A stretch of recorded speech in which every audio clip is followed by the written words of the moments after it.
A cidade de Lisenborg era um dos poucos lugares no mundo onde o tempo parecia preso em um instante. Não havia sinal de relógios nas ruas, nem de relógios de parede ou de mesa nas casas.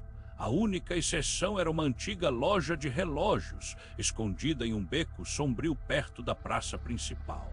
A loja, chamada de O Relógio que Sempre para as 3h17, era uma construção de madeira envelhecida, com vitrines embaçadas e portas que rangevam ao serem abertas. Ninguém sabia quem a construíra ou por que ela existia.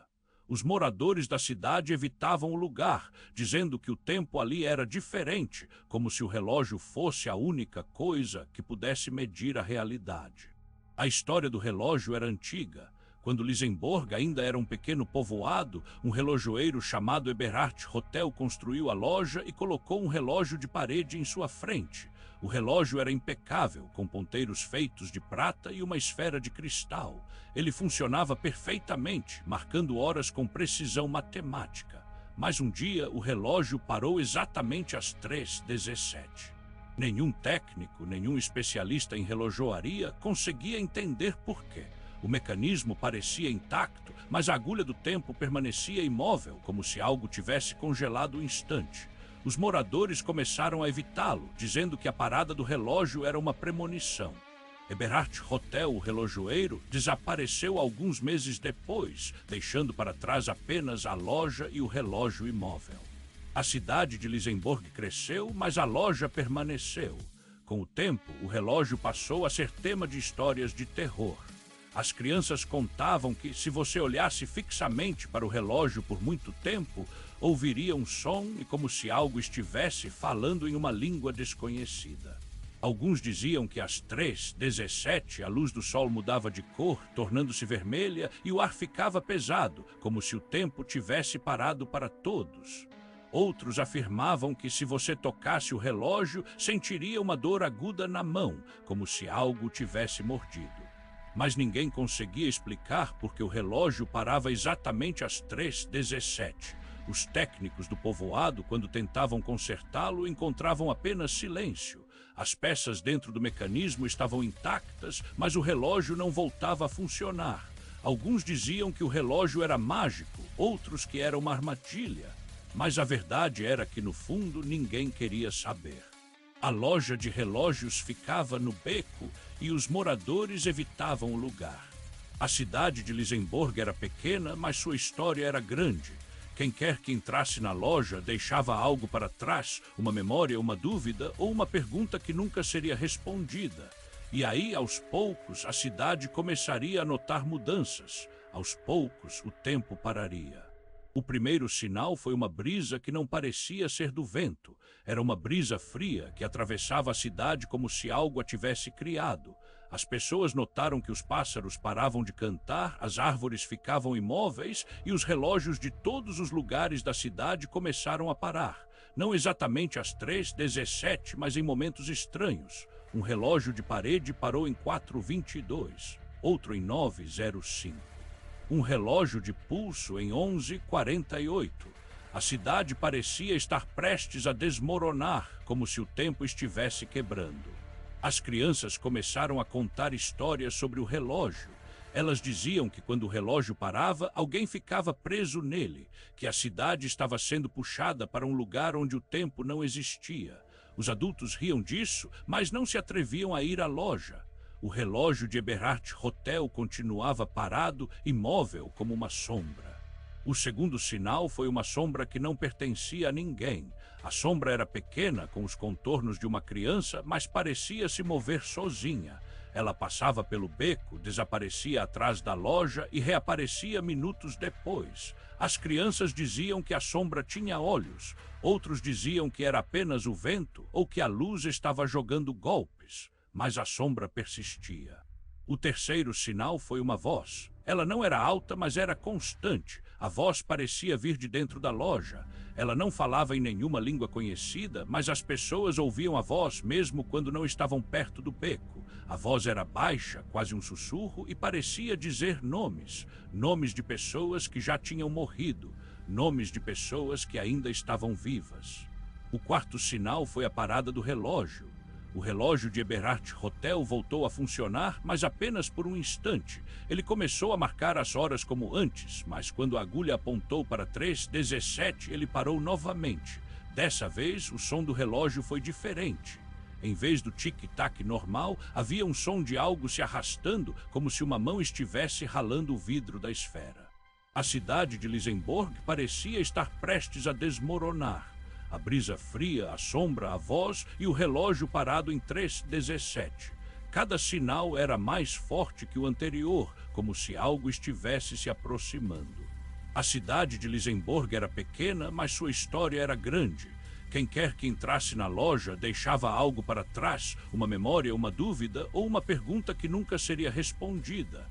E aí, aos poucos, a cidade começaria a notar mudanças. Aos poucos, o tempo pararia. O primeiro sinal foi uma brisa que não parecia ser do vento. Era uma brisa fria que atravessava a cidade como se algo a tivesse criado. As pessoas notaram que os pássaros paravam de cantar, as árvores ficavam imóveis e os relógios de todos os lugares da cidade começaram a parar. Não exatamente às 3:17, mas em momentos estranhos. Um relógio de parede parou em 4:22, outro em 9:05. Um relógio de pulso em 11:48. A cidade parecia estar prestes a desmoronar, como se o tempo estivesse quebrando. As crianças começaram a contar histórias sobre o relógio. Elas diziam que quando o relógio parava, alguém ficava preso nele, que a cidade estava sendo puxada para um lugar onde o tempo não existia. Os adultos riam disso, mas não se atreviam a ir à loja. O relógio de Eberhard Hotel continuava parado, imóvel como uma sombra. O segundo sinal foi uma sombra que não pertencia a ninguém. A sombra era pequena, com os contornos de uma criança, mas parecia se mover sozinha. Ela passava pelo beco, desaparecia atrás da loja e reaparecia minutos depois. As crianças diziam que a sombra tinha olhos. Outros diziam que era apenas o vento ou que a luz estava jogando golpes. Mas a sombra persistia. O terceiro sinal foi uma voz. Ela não era alta, mas era constante. A voz parecia vir de dentro da loja. Ela não falava em nenhuma língua conhecida, mas as pessoas ouviam a voz mesmo quando não estavam perto do beco. A voz era baixa, quase um sussurro, e parecia dizer nomes. Nomes de pessoas que já tinham morrido. Nomes de pessoas que ainda estavam vivas. O quarto sinal foi a parada do relógio. O relógio de Eberhard Hotel voltou a funcionar, mas apenas por um instante. Ele começou a marcar as horas como antes, mas quando a agulha apontou para 3:17, ele parou novamente. Dessa vez, o som do relógio foi diferente. Em vez do tic-tac normal, havia um som de algo se arrastando, como se uma mão estivesse ralando o vidro da esfera. A cidade de Lisenborg parecia estar prestes a desmoronar. A brisa fria, a sombra, a voz e o relógio parado em 3:17. Cada sinal era mais forte que o anterior, como se algo estivesse se aproximando. A cidade de Lisenborg era pequena, mas sua história era grande. Quem quer que entrasse na loja deixava algo para trás, uma memória, uma dúvida ou uma pergunta que nunca seria respondida. E aí, aos poucos, a cidade começaria a notar mudanças. Aos poucos, o tempo pararia. O primeiro sinal foi uma brisa que não parecia ser do vento. Era uma brisa fria que atravessava a cidade como se algo a tivesse criado. As pessoas notaram que os pássaros paravam de cantar, as árvores ficavam imóveis e os relógios de todos os lugares da cidade começaram a parar. Não exatamente às 3:17, mas em momentos estranhos. Um relógio de parede parou em 4:22, outro em 9:05. Um relógio de pulso em 11:48. A cidade parecia estar prestes a desmoronar, como se o tempo estivesse quebrando. As crianças começaram a contar histórias sobre o relógio. Elas diziam que quando o relógio parava, alguém ficava preso nele, que a cidade estava sendo puxada para um lugar onde o tempo não existia. Os adultos riam disso, mas não se atreviam a ir à loja. O relógio de Eberhard Hotel continuava parado, imóvel como uma sombra. O segundo sinal foi uma sombra que não pertencia a ninguém. A sombra era pequena, com os contornos de uma criança, mas parecia se mover sozinha. Ela passava pelo beco, desaparecia atrás da loja e reaparecia minutos depois. As crianças diziam que a sombra tinha olhos, outros diziam que era apenas o vento ou que a luz estava jogando golpes, mas a sombra persistia. O terceiro sinal foi uma voz. Ela não era alta, mas era constante. A voz parecia vir de dentro da loja. Ela não falava em nenhuma língua conhecida, mas as pessoas ouviam a voz mesmo quando não estavam perto do beco. A voz era baixa, quase um sussurro, e parecia dizer nomes. Nomes de pessoas que já tinham morrido. Nomes de pessoas que ainda estavam vivas. O quarto sinal foi a parada do relógio. O relógio de Eberhard Hotel voltou a funcionar, mas apenas por um instante. Ele começou a marcar as horas como antes, mas quando a agulha apontou para 3:17, ele parou novamente. Dessa vez, o som do relógio foi diferente. Em vez do tic-tac normal, havia um som de algo se arrastando, como se uma mão estivesse ralando o vidro da esfera. A cidade de Lisenborg parecia estar prestes a desmoronar. A brisa fria, a sombra, a voz e o relógio parado em 3:17. Cada sinal era mais forte que o anterior, como se algo estivesse se aproximando. A cidade de Lisenborg era pequena, mas sua história era grande. Quem quer que entrasse na loja deixava algo para trás, uma memória, uma dúvida ou uma pergunta que nunca seria respondida. E aí, aos poucos, a cidade começaria a notar mudanças. Aos poucos, o tempo pararia. O primeiro sinal foi uma brisa que não parecia ser do vento. Era uma brisa fria que atravessava a cidade como se algo a tivesse criado. As pessoas notaram que os pássaros paravam de cantar, as árvores ficavam imóveis e os relógios de todos os lugares da cidade começaram a parar. Não exatamente às 3:17, mas em momentos estranhos. Um relógio de parede parou em 4:22, outro em 9:05. Um relógio de pulso em 11:48. A cidade parecia estar prestes a desmoronar, como se o tempo estivesse quebrando. As crianças começaram a contar histórias sobre o relógio. Elas diziam que quando o relógio parava, alguém ficava preso nele, que a cidade estava sendo puxada para um lugar onde o tempo não existia. Os adultos riam disso, mas não se atreviam a ir à loja. O relógio de Eberhard Hotel continuava parado, imóvel como uma sombra. O segundo sinal foi uma sombra que não pertencia a ninguém. A sombra era pequena, com os contornos de uma criança, mas parecia se mover sozinha. Ela passava pelo beco, desaparecia atrás da loja e reaparecia minutos depois. As crianças diziam que a sombra tinha olhos. Outros diziam que era apenas o vento ou que a luz estava jogando golpes. Mas a sombra persistia. O terceiro sinal foi uma voz. Ela não era alta, mas era constante. A voz parecia vir de dentro da loja. Ela não falava em nenhuma língua conhecida, mas as pessoas ouviam a voz mesmo quando não estavam perto do beco. A voz era baixa, quase um sussurro, e parecia dizer nomes. Nomes de pessoas que já tinham morrido. Nomes de pessoas que ainda estavam vivas. O quarto sinal foi a parada do relógio. O relógio de Eberhard Hotel voltou a funcionar, mas apenas por um instante. Ele começou a marcar as horas como antes, mas quando a agulha apontou para 3:17, ele parou novamente. Dessa vez, o som do relógio foi diferente. Em vez do tic-tac normal, havia um som de algo se arrastando, como se uma mão estivesse ralando o vidro da esfera. A cidade de Lisenborg parecia estar prestes a desmoronar. A brisa fria, a sombra, a voz e o relógio parado em 3:17. Cada sinal era mais forte que o anterior, como se algo estivesse se aproximando. A cidade de Lisenborg era pequena, mas sua história era grande. Quem quer que entrasse na loja deixava algo para trás, uma memória, uma dúvida ou uma pergunta que nunca seria respondida. E aí, aos poucos, a cidade começaria a notar mudanças. Aos poucos, o tempo pararia. O primeiro sinal foi uma brisa que não parecia ser do vento. Era uma brisa fria que atravessava a cidade como se algo a tivesse criado.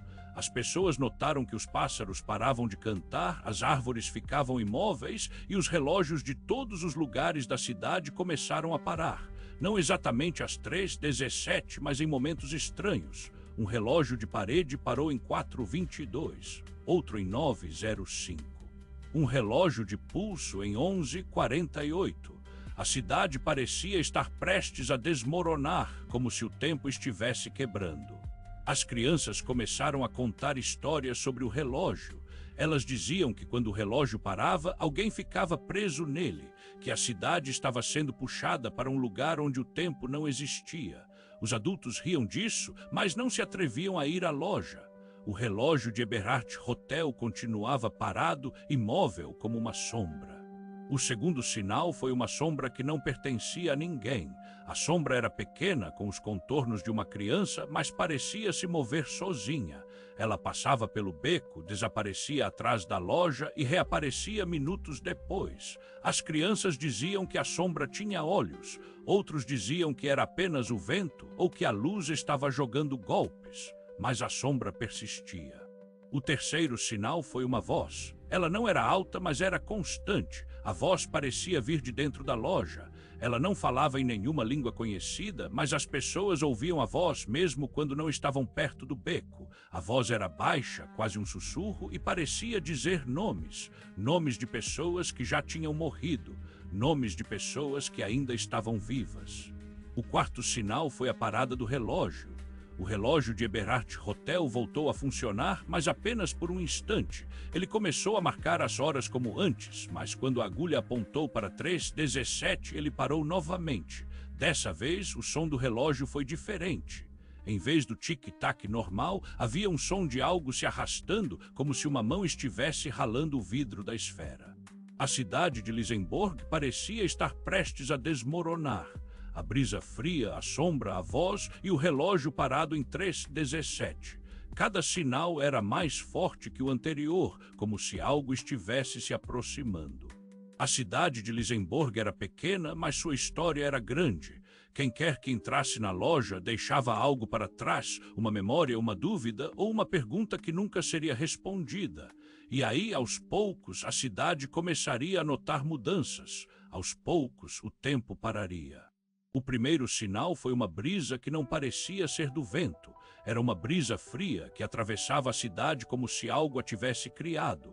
As pessoas notaram que os pássaros paravam de cantar, as árvores ficavam imóveis e os relógios de todos os lugares da cidade começaram a parar. Não exatamente às 3:17, mas em momentos estranhos. Um relógio de parede parou em 4:22, outro em 9:05. Um relógio de pulso em 11:48. A cidade parecia estar prestes a desmoronar, como se o tempo estivesse quebrando. As crianças começaram a contar histórias sobre o relógio. Elas diziam que quando o relógio parava, alguém ficava preso nele, que a cidade estava sendo puxada para um lugar onde o tempo não existia. Os adultos riam disso, mas não se atreviam a ir à loja. O relógio de Eberhard Hotel continuava parado, imóvel como uma sombra. O segundo sinal foi uma sombra que não pertencia a ninguém. A sombra era pequena, com os contornos de uma criança, mas parecia se mover sozinha. Ela passava pelo beco, desaparecia atrás da loja e reaparecia minutos depois. As crianças diziam que a sombra tinha olhos. Outros diziam que era apenas o vento ou que a luz estava jogando golpes. Mas a sombra persistia. O terceiro sinal foi uma voz. Ela não era alta, mas era constante. A voz parecia vir de dentro da loja. Ela não falava em nenhuma língua conhecida, mas as pessoas ouviam a voz mesmo quando não estavam perto do beco. A voz era baixa, quase um sussurro, e parecia dizer nomes. Nomes de pessoas que já tinham morrido. Nomes de pessoas que ainda estavam vivas. O quarto sinal foi a parada do relógio. O relógio de Eberhard Hotel voltou a funcionar, mas apenas por um instante. Ele começou a marcar as horas como antes, mas quando a agulha apontou para 3:17, ele parou novamente. Dessa vez, o som do relógio foi diferente.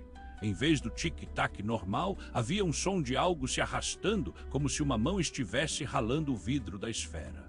A cidade de Lisenborg parecia estar prestes a desmoronar. A brisa fria, a sombra, a voz e o relógio parado em 3:17. Cada sinal era mais forte que o anterior, como se algo estivesse se aproximando. A cidade de Lisenborg era pequena, mas sua história era grande.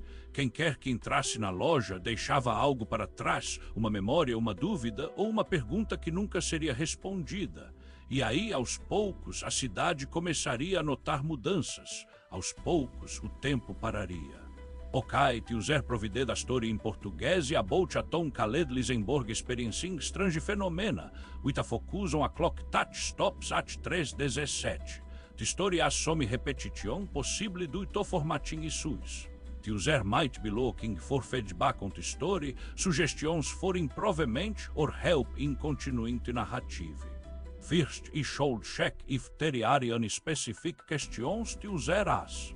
Since the original message ends with the story and a request in Portuguese, but the user's career is in English, maybe they want the story translated or analyzed. However, the initial instruction says to act as a master storyteller specializing in horror, so the user might want to continue the story or get tips on writing horror. You should consider if the user wants the story to be expanded, edited for clarity, or if they need help with the horror elements. The repetition in the story might be an issue, so pointing touch out and offering to refine it could be helpful. Also, ensuring the horror elements are effective, like building suspense and atmosphere. Alternatively, the user might want the story translated into English or have it structured better. Since the original text assume repeated sections, it can offer to client touch-up. Additionally, providing a continuation of the story with a twist or deeper mystery could be beneficial.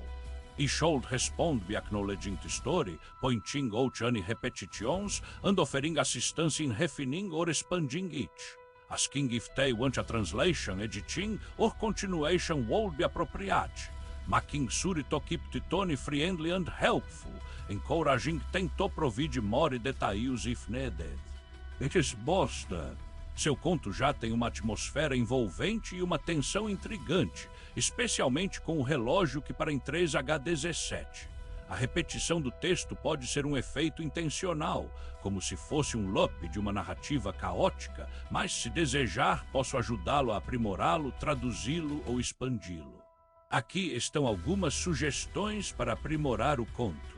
1. Profundizar o mistério. Explique por que o relógio para exatamente às 3H17. Há uma lenda local, um evento trágico.